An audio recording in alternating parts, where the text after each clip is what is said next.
Hi again, everyone. Mack's story back today, talking about change happens. We're on chapter 12, which is communicating change. And I've kind of touched on that a little bit, but this chapter really digs into how you actually do that. The opening quote from my chapter is, the most important thing in communication is to hear what isn't being said. And when you're communicating change, if you're a high impact leader, you're listening between the words for meaning. You squint with your ears, not your eyes. Squint with your ears, listening for meaning. What's going on in the environment? What are people really feeling? Not just what are they saying and what are they doing, but what are they feeling? And Liz Wiseman, she had this to say.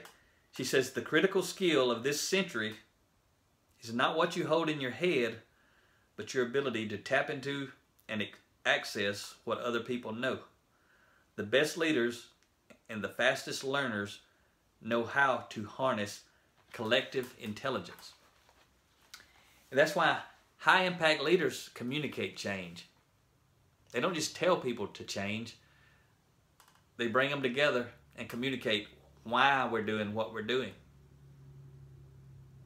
Low impact leaders just tell people what needs to change.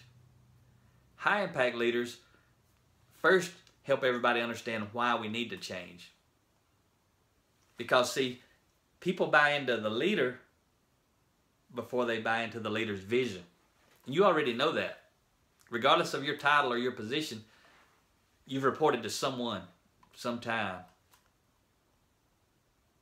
And you know yourself, you got to buy into their character, who they are as a leader, before you just willingly buy into their vision.